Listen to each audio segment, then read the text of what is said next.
দিদিভাই আমাকে কমেন্ট করেছে যে ব্লাউজ বানানোর পরে দুটো বাটির বা দুটো কাটরির দূরত্ব বেড়ে যায়। ঠিক একদম পয়েন্টে পয়েন্টে দেখো, মিডিল থেকে না মিলে টেকিনটা একদম পয়েন্ট মতো না উঠে একদম সরে যায়, মানে দুটো কাটরির দূরত্ব অনেকটাই বেড়ে যায়। কেন বেড়ে যায়, কিভাবে এর সমাধান, আজ আমি তোমাদেরকে এই ভিডিওর মাধ্যমে খুব সহজভাবে একদম ডিটেলসে বুঝিয়ে দেবো কোন সাইজের জন্য তোমাদের কাটরি দূরত্ব কতটা নিতে হবে। তো দেখো, এটা সম্পূর্ণ আমাদের বেস্ট এবং বডির উপরে নির্ভর করে। যদি 30 সাইজের ব্লাউজ করি সেক্ষেত্রে এখানে কাটরি দূরত্ব 5 ইঞ্চি। যদি আমরা 32 সাইজের ব্লাউজ করি, একটু বেস্ট থাকলে সেই ক্ষেত্রে আমাদের 5.5 ইঞ্চি।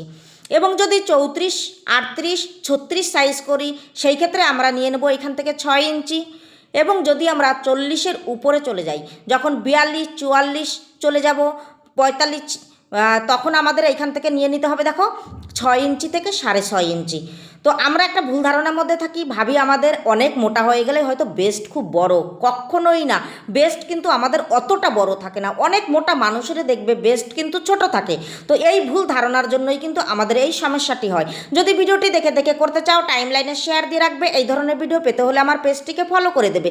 যদি ভিডিওটি ভালো লেগে থাকে, কোনো উপকারে আসে, একটা লাইক দিয়ে কমেন্ট করে আমার পাশে থাকবে। এবার দেখো, এইভাবে কিন্তু বেস্টের দূরত্ব নিলে তোমাদের কখনোই ভুল হবে না। তারপরে তোমরা এইভাবে নিচের কাটরিটি বের করবে। তো ভিডিওটি শেয়ার করবে। Thank you.